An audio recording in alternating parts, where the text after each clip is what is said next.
We've popped into the Museum of Childhood, the Highland Museum of Childhood. So I'm guessing it's going to be a lot of toys, children of the past, how they lived around here. We'll have to wait and see. I was just stood here minding my own business and MeJulie took me. She's stolen my hat and put this on my head.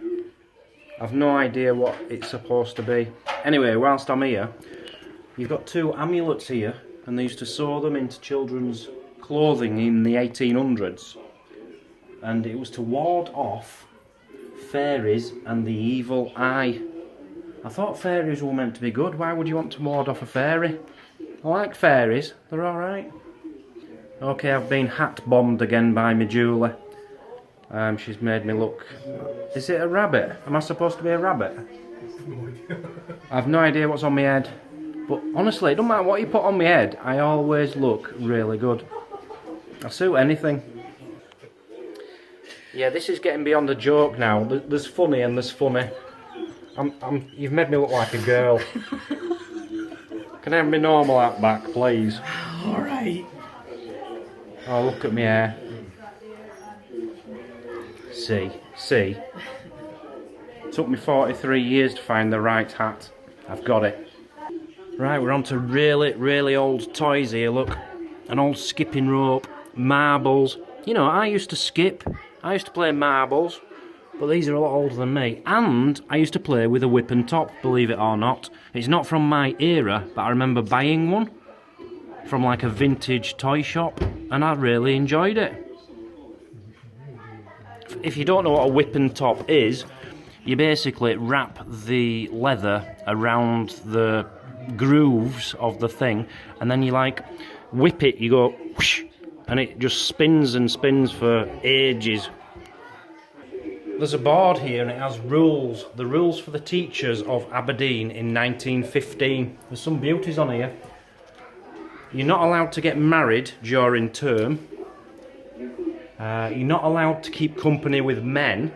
You're not allowed to dye your hair under any circumstances. You are not allowed to travel in a carriage or car with any man unless he is your father or brother. And you may not loiter downtown in ice cream stores. Teachers weren't allowed in ice cream stores. That's amazing. And there's a photograph here of some kids in school with the teachers. Just look at the teacher. That one over there.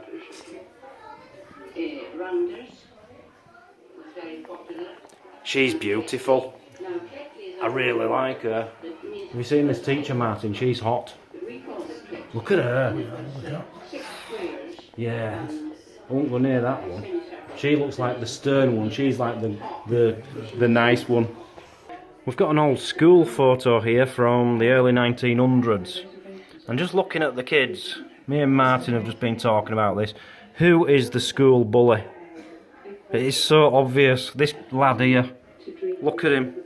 That's the school bully, and that's his best friend.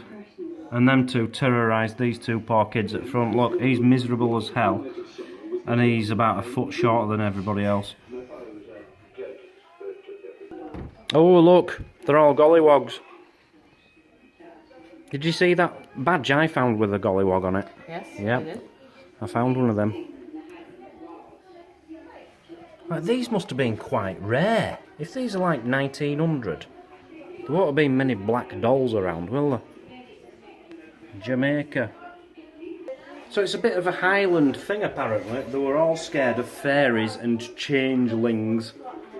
And the story goes, the myth goes, that in the middle of the night, fairies would come and steal your babies. And I can only guess that is their interpretation of a fairy. Have you ever seen a fairy who looks like that before? That's awful, that's ugly, that's disgusting. So girls had to learn all about stitching, and this is what they do. Instead of watching TV, you'd have to do this. You'd stitch the alphabet to learn the alphabet, basically. Helped you to read and write. And that one's done by a 14-year-old in 1804. That's an old one. 213 years ago, some little girl, aged 14, stitched that. And then you've got the tackety boots. I've never heard of tackety boots, but all kids on the boots had little, like, metal studs, if you like. And kids loved them because they could scrape the foot on the ground and make sparks. And when it was winter, they could slide along on these metal studs. So kids loved them. So on Halloween, this is what they used to do basically nowadays, Halloween, kids knock on a door, say trick or treat. If you don't give them some money or some sweets, they'll smash your windows and throw eggs at your cars. 100 years ago, it was pretty different. There's still, like in England, we always carry a turnip on some string and you carve out the turnip and make a little face, you know, like on a pumpkin face. We do that with a lot of turnips in England because there's more turnips than pumpkins. But they still had turnips in this is from the early 1900s, 1905, 1920 this picture's from.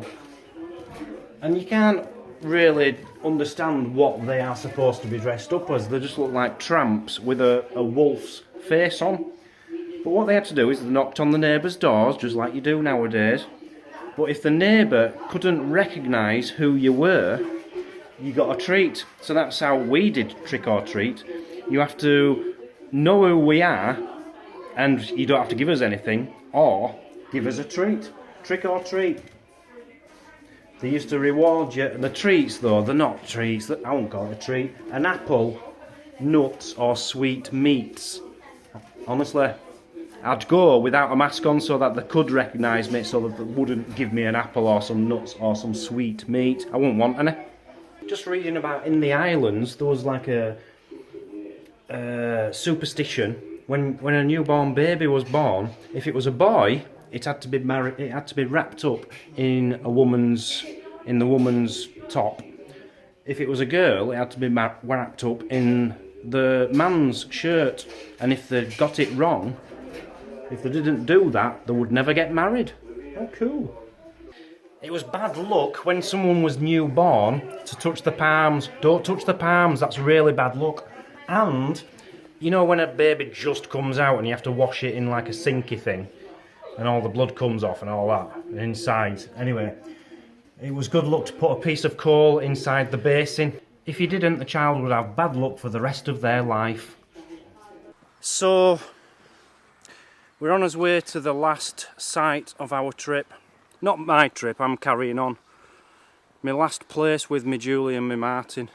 Quite sad. Are you bothered? Do you care? Not really. No. Are you bothered? Usually no. No, they really don't care that they're leaving me very soon. Sadie, I think, is But we have sad. got... Sadie's sad, yeah. The dog. The big dog. One more place to see, which is just across the road from the museum we've just been in. The Eagle Stone. So I'll tell you about the Eagle Stone. Very sadly, I'll say it in a sad voice because I'm sad. I really am sad that I'm losing MeJulie and MeMartin. We've had a lot of times together. We've spent many a weeks together now, on and off. And the off bit's been the best bit, but they keep coming back. But I've really enjoyed the on bits a little bit and the off bits loads. Anyway, this is the Eagle Stone. It's a Pictish stone from the 7th century, so the 600s, which makes it 1,400 years old. The story goes that it marks where there was a battle. It used to be down in the valley, which must be down here. It was down in the valley where there was a battle in the 1400s, 1411, between the Munros and the MacDonalds. Now, the Munros won because the MacDonalds were just such lovely people. We liked the MacDonalds a lot, but they weren't very good at fighting. They were like the hippies of the medieval times, if you like. They just lived, chilled, enjoyed life, but people kept attacking them, which were really bad. Anyway, the story goes, it used to be down there did the stone, and around it were buried. The Munros, the people who fell in the battle, were buried around it. So looking at the actual stone, you can just make out an eagle on the front, which is why it's called the Eagle Stone, obviously. Now the eagle is the sign, it's like the symbol of the Munro clan, which, you know, it adds more to the story of Munros were buried around it, just down here. And the eagle is said to signify justice and truth. And at the top of the stone you can see like a horseshoe. Well, it is a horseshoe. It's not like a horseshoe, it is a horseshoe. But it's supposed to be signify like a rainbow, showing the worlds changing from this world to the next world. And the guy we went to see yesterday, can you remember his Brahan Seer? What was his other name? He had another name. Can't remember. Brahan Seer, like the Scottish Nostradamus. He predicted when the stone falls down for the 3rd time, the valley will be flooded right up to the level of the stone. Now, it's quite far down to that valley. It would have to be a very, very big flood. Can't see it happening myself, but you never know. And I can't see it falling down, to be honest with you, because they've cemented it in. It's cemented in, that ain't going nowhere. The notes I were reading, I didn't know if it had ever fallen down, but there's a sign here which apparently says it has fallen down twice. So next time it happens, which isn't going to happen because it's cemented in, all this will be flooded and you won't see that horse. It'll be dead. So that's it, people. That's the end of our trip together. I'm now moving on my own.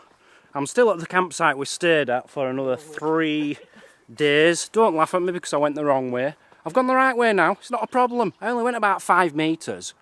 God, it took me about 3 seconds to right myself.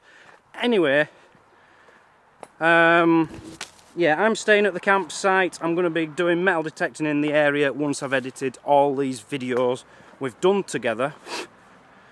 So, for the time being, this is going to be our goodbye together. They're not even stopping to say goodbye to you. They don't care. They don't care about you. Thank you very much to you both for everything you've done for me. It's been an amazing month. Has it been a month-ish? Oh, on and off? Seems longer than that. Seems longer than that. It's been like... I was at your house for 2 weeks, I think. Was it? It was near 3. No, it was 2. No, I think 2 it was weeks. near I was 3. counting, it was 13 days.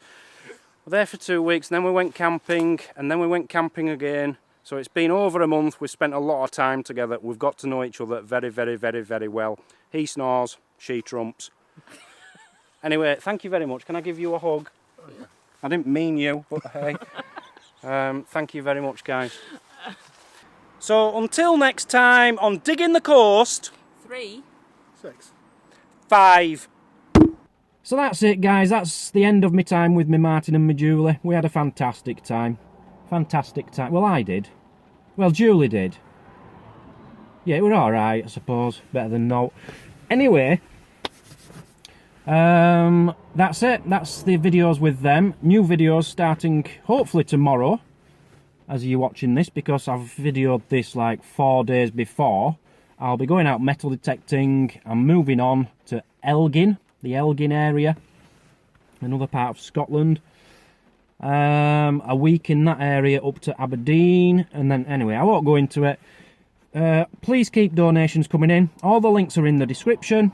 Go to diggingthecoast.com, donate all you can, and that's it. I'll see you next time, hopefully tomorrow, on Digging the Coast.